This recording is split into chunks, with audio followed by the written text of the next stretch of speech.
네, 소요유 이제 두 번째 시간입니다. 앞에서 주요한 내용을 한번 복습을 해보면, 자, 우리 대붕 이야기가 있었죠. 대붕 이야기가 있었고, 그 큰 셈이다. 이게 곤이라는 물고기가 대붕이 된 것이죠. 그와 반면에 이 매미와 비둘기가 나왔습니다. 매미와 비둘기는 어떻게 이 대붕의 마음을 알겠느냐, 이런 의미로 서로 비교가 되고 있습니다. 그 다음에 나온 것이 여기 하루살이가 나왔습니다. 하루살이는 알지 못하고 매미도 알지 못하는데, 여기에 관한 명령이라는 나무와 대춘이라는 나무는 뭐 봄을 8천년으로 하고 가을을 8천년으로 해서 팽조가 800 살았는데도 그거 뭐 많이 산 거 아니다, 이런 식의 어떤 무한한 자유의 세계, 그리고 나는 자유로운 대붕이다 라는 그런 의미를 설명을 여기까지 했습니다. 여기까지만 읽고 나면 독자는 아주 그 엘리베이터 업이 되는 거죠. 기분이 내가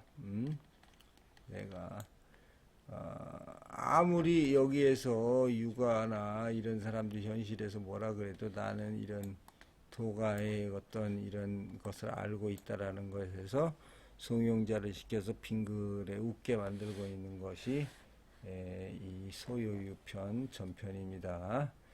이번에 소요유 다음 에피소드를 보도록 하겠습니다. 천하를 거부한 허유입니다. 요임금이 허유에게 말을 했습니다. 해와 달이 돋아 세상이 환하게 밝아졌는데도 횃불이 꺼지지 않고 있는 것은 번잡스럽지만 한 것이 아니겠습니까? 때맞추어 비가 내리는데도 여전히 물대는 일을 계속하는 것은 그 논밭을 윤택하게 함에 불필요한 것이 아니겠습니까? 선생께서 천자의 자리에 오르시면 잘 다스려질 것인데 내가 아직도 천하를 맡아 가지고 있으니 내 스스로 돌이켜 보아도 만족할 수가 없습니다. 천하를 바치고자 하니 맡아주시기 바랍니다. 요임금이 허유에게 말한 겁니다. 우리가 한번 요임금에 대해서 한번 얘기를 해볼까요? 요순이죠. 그러니까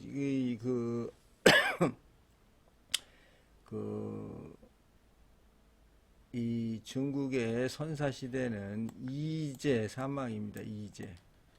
두 명의 그 제후, 그러니까 이건 요순입니다. 요순.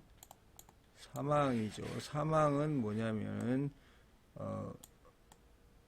사망은 이게 지금 은나라, 자, 하은주로 이어지죠.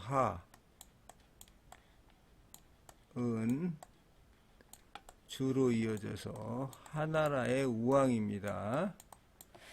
그 다음에 은나라의 탕왕입니다.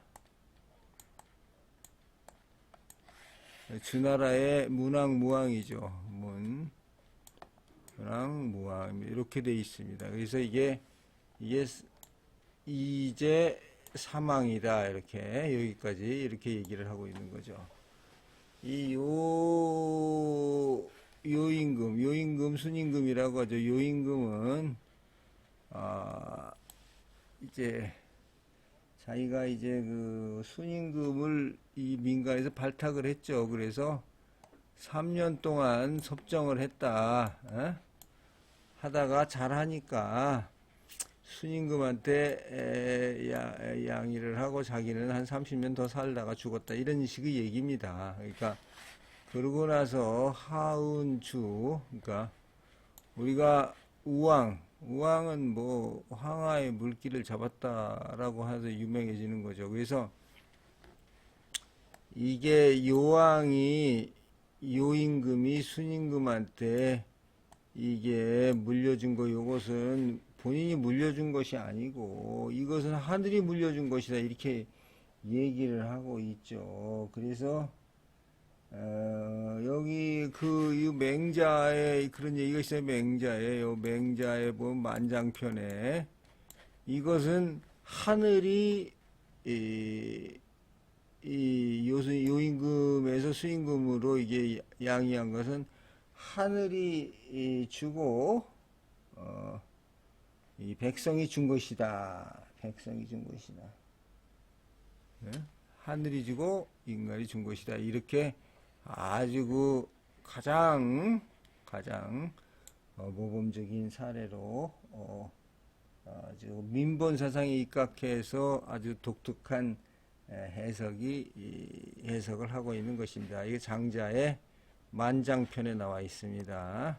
자, 참고로 알아두시기 바랍니다. 다 이제 사망인데 이제는 요임금하고 순임금이고 하은주의 사망에는 우임금과 탕임금과 문왕이 있겠습니다.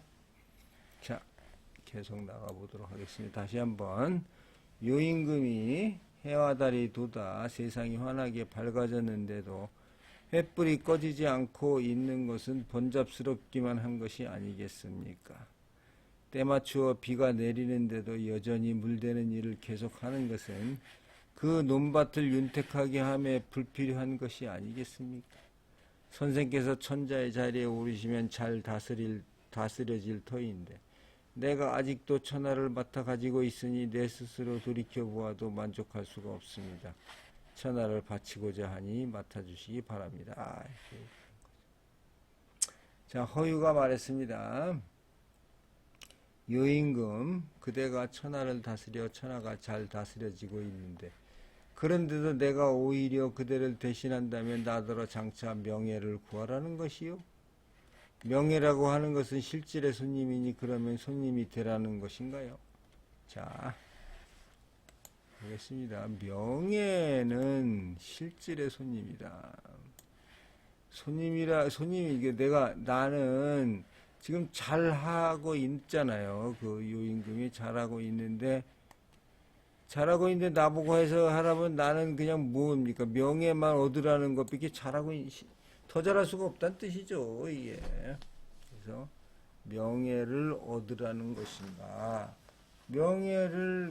명예라고 하는 것은 실질의 손님이니까 손님이 되라고 하는 것인가요? 나는 겉대기냐 이거죠. 자, 볼까요? 뱁새가 깊은 숲 둥지에 짖고 살 때 필요한 것은 나뭇가지 하나에 나뭇가지 한두 개만 있으면 자기 뱁새가 집을 짓고, 자, 두더지가 황하에 물을 마실 때 필요한 것은 자기 배를 채우는 물 조금에 지나지 않는 거예요. 이 황하물이 다 필요한 거 아니라는 얘기죠. 깊은 숲 다 필요한 거 아니다. 뱁새는 두더지가 황하의 물 전체를 다 필요한 것이 아니다. 돌아가 주십시오. 저는 허유가 하는 얘기. 저는 천하로 할 일이 아무것도 없습니다. 이렇게. 자, 여기에 주교한 것에 게다가 제사 때 이게 아주 이거는 여러 가지 인용이 많이 된 사람입니다.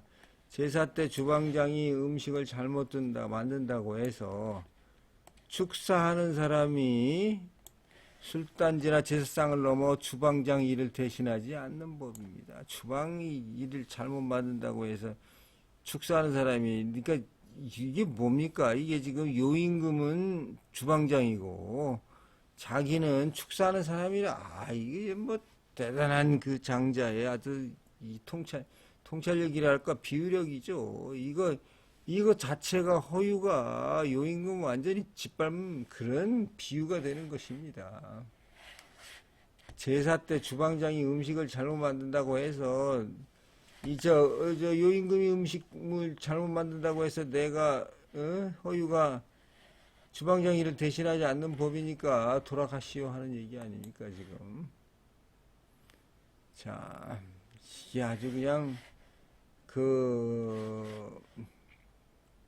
이 비유법이 아주 적나라하고 대단한 비유법인데, 이 뱁새 볼까요? 뱁새의 집은 적은 것이라는 것과 두더지가 황하의 물이 다 필요 없다는 비유는 천하를 양도하는 것과 비유하고 있는데 이게 비유가 지금 맞는 비유입니까?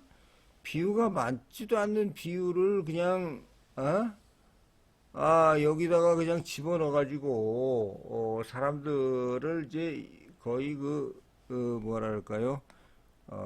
왜곡시키는 그러한 그 비유를 지금 하고 있는 것이 바로 요 첫날 거번호입니다. 요 에피소드는 우리가 외목에서도 나왔고 양양에서도 나왔고 세 번째 나오는 그런 에피소드가 되겠습니다. 그렇지만은 소요에 나오는 에피소드가 제일 내용이 알차다 이렇게 보겠습니다. 요 내용 때문에 그랬어요. 요 내용 때문에 아무리 주방장이 일을 못한다고 해서 축사하는 사람이 술단지나 제사상을 뛰어넘어 주방장 일을 대신하지 않는 법입니다. 이렇게 되는 거죠. 주방장 일은 주방장 일이라는 거죠. 자, 요임금하고 순임금이 나왔습니다. 제가 앞에서 말씀을 드렸죠. 요임금, 순임금. 자, 다시 한번 보시면 요임금이 있고 순임금이 있습니다. 이제입니다. 그 다음에 사망은 하나라에 우왕이 있고 은나라에 탕왕이 있고 주나라에 무왕이 있습니다. 무왕, 주나라는 문왕, 무왕이 딱 있죠. 문왕 아들 무왕, 또 무왕 동생 주공단 이렇게 되어 있는 겁니다. 여기는 알아두셔야 될 게 이게 유교화에서 가장 중요한 거기 때문에 알아두어야 됩니다. 그 요임금 이렇게 되어 있습니다. 자, 연숙이 말했습니다. 그렇지. 장님은 보세요. 이거 아주 그 중요한 그 비유입니다. 장님은 무늬와 빛깔의 아름다움을 볼 수가 없고 기머거리는 종소리와 북소리를 들 수 없는데, 자 여기까지는 아주 그 비유인데 어찌 육체만 기머거리와 장님이 있겠는가? 육체만 기머. 자, 장님은 무늬와 빛깔을 볼 수 없고 기머거리는 종소리 북소리인데 어찌 육체만 기머거리 장님이 지식에도 아주 중요해. 지식에도 기머거리와 장님이 있다는 거죠. 자, 이러한 그러니까 지금 장자가 얘기한 이러한 그 비유나 지식을 못 알아듣는 사람은 지식의 기머거리와 장님이라는 겁니다. 지금 이게. 이 말은 지금 그대에게 딱 들어맞는 말이구나. 이런 신선의 덕은 장차 이 세상 만물을 혼합하여 하나로 합해버릴 수도 있다. 세상 사람들은 그가 천하를 다스려 주기를 바라지만 누가 수고스럽게 천하를 다스리는 따위를 하겠는가? 누가 천하를 다스리는가? 이게 아무 욕심 없이 다스리는 거는 너무 어렵다는 겁니다. 하다가 보면은 막 다스리다 보면 이렇게 권력을 가지고 돈을 가지고 이렇게 되면 모르지만은 그런 걸 바라지 않고 이 다스리는 것만 따지면 하루 종일 다스려야 되는데 이게 누가 수고스럽게 이렇게 다스리게. 자, 지식에도 기머거리와 장님이 있다는 겁니다. 그렇기 때문에 우리가 못 알아듣고 하면은 너는 지식의 기머거리다, 지식의 장님이다 이렇게 얘기할 수가 있다는 그런 전제를 깔고 얘기를 하기 때문에 나는 지식의 기머거리가 아니다라고 하던 순간 이 장자의 비유법에 넘어가 버리게 되는 것입니다.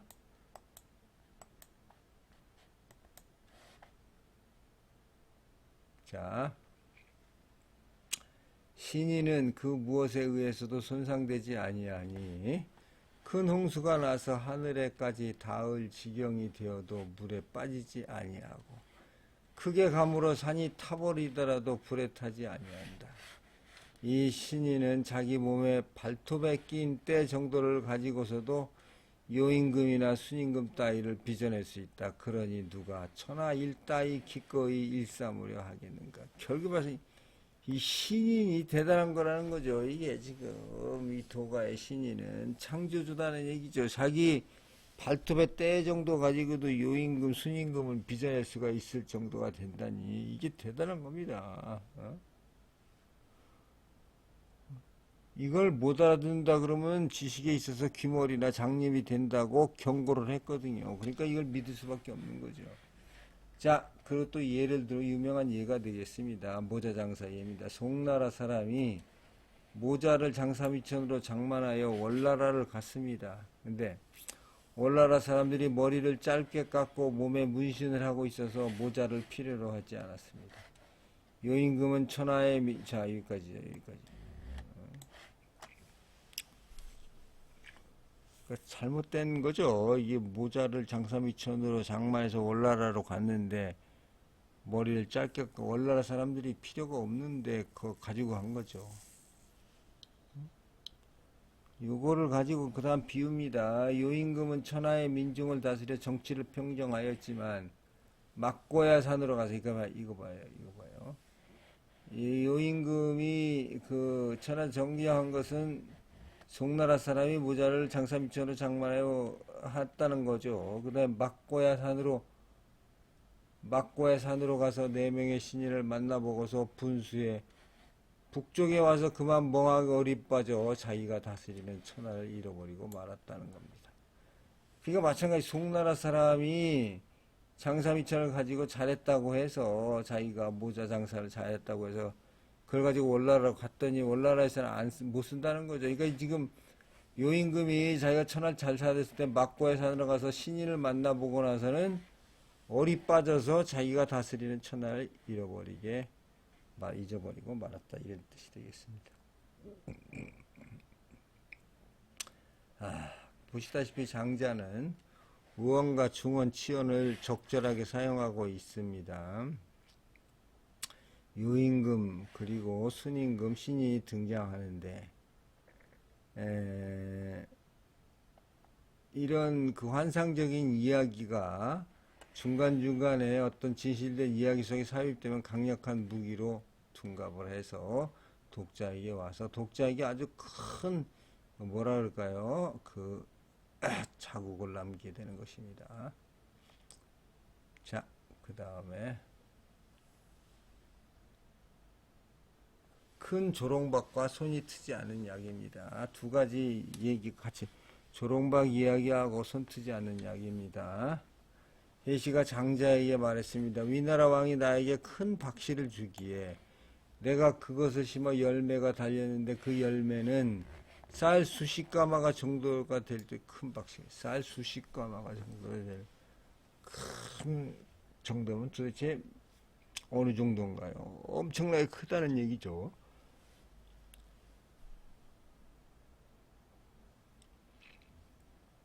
여기에 마실 물을 담으면 무거워 들 수가 없고 그래서 이것을 들로 쪼개서 표주박을 만들었더니 구부러짐이 얇고 평평하여 아무것도 담을 수가 없어서 크기만 하고 아무 쓸모가 없기 때문에 나는 그것을 부셔버렸다.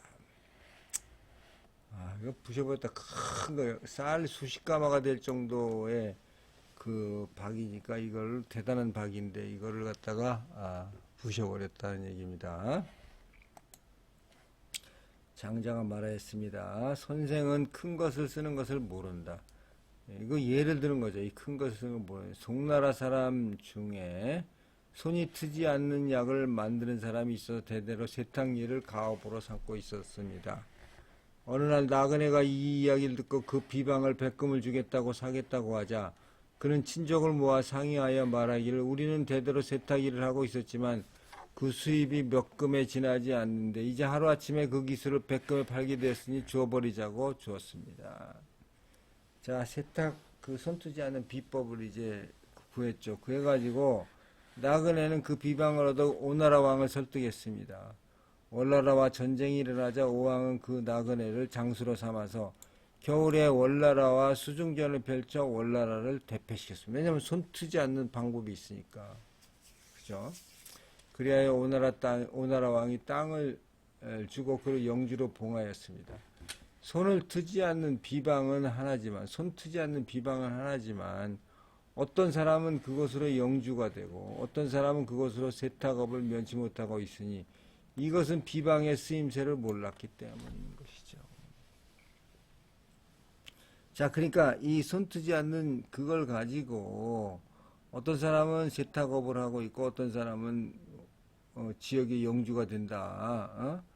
왜냐하면 그걸 갖다가 전쟁에 썼기 때문이죠. 크게 어떻게 쓰기 뭐입니까? 자, 보십시오. 그러면 조롱박도 어떻게 써야 됩니까? 이제 그대에게 큰 박이 있다면 어찌하여 그것으로 큰 배를 만들어 강이나 호수에 떠다닐 생각을 하지 않고 그것이 얕고 평평하여 아무것도 담을 수 없다고 걱정만 하는가? 그대는 작고 어쩔 수 없는 마음을 가지고 있다. 야, 이렇게 하니까는 이 얘기한 사람이 아주 그냥 저간 거죠. 자, 큰 조롱박은 조롱박 큰 대로 쓸모가 있으니까 그 쓰임을 생각을 하라는 얘기입니다. 그 쓰임을.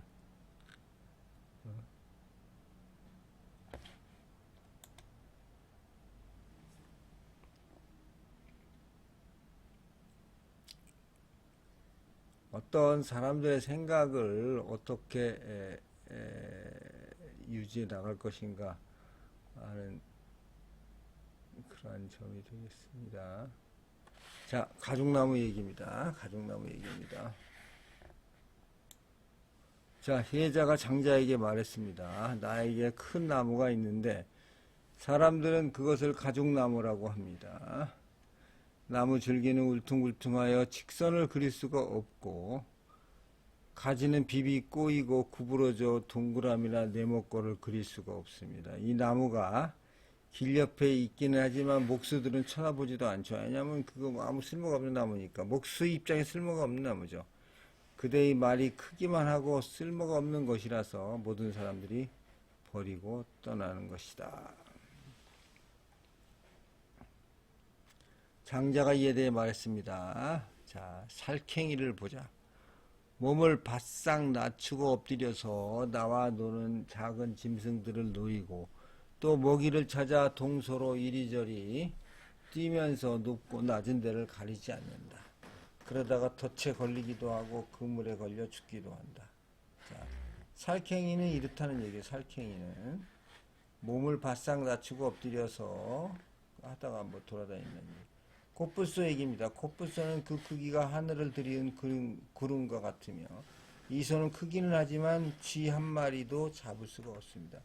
크지만 쥐는 못 잡는 거죠. 이제 그대에게 큰 나무가 있으면서 그 나무의 쓸모없음이 걱정이 된다면 그것을 아무것도 없는 허무의 고울이나 끝없이 펼쳐진 광대한 들판에 심어놓고 그 옆에서 자유롭게 걸으면서 그늘을 삼아서 아무 일 없이 지내고 그 아래에서 느긋하게 낮잠이라도 자는 것이 좋지 않겠습니까?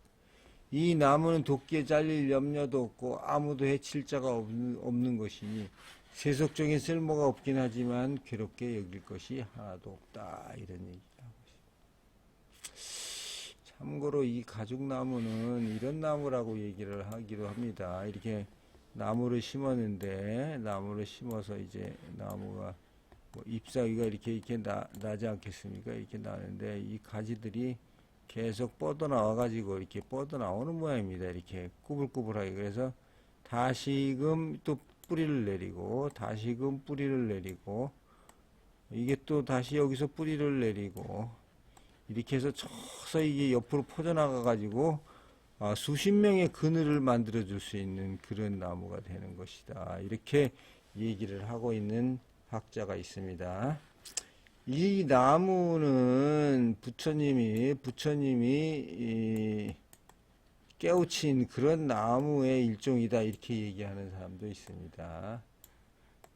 왜냐하면 이 나무의 특성이 이렇게 내려와서 그러니까 이 나무는 사실상 이런 나무들이 쭈글쭈글하기 때문에 이 그늘의 용도라든가 사람의 쉼터의 용도 이외에는 쓸모가 없는 그런 나무다. 이렇게 얘기를 하고 있는 것도 되겠습니다.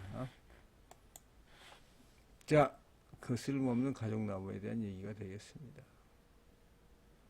자, 여기까지 해서 보면은 소요유표는 직접적인 비유는 하지 않고 있습니다. 여기도 재물로도 마찬가지인데, 이것은 나중에 이제 지금 현재의 그 상태로는 우리가 소요를 봤습니다만은 큰 거와 작은 거, 큰 지혜와 작은 지혜, 큰 거와 작은 거, 붕세와 비둘기, 뭐 이런 식의 계속 비유만 해놓고 있는 거죠. 이게 뭐냐면 결국엔 도가와 유가의 비유가 된다는 것은 우리가 이미 알고 있는 상황이 되겠습니다. 자, 여기까지 하겠습니다. 감사합니다.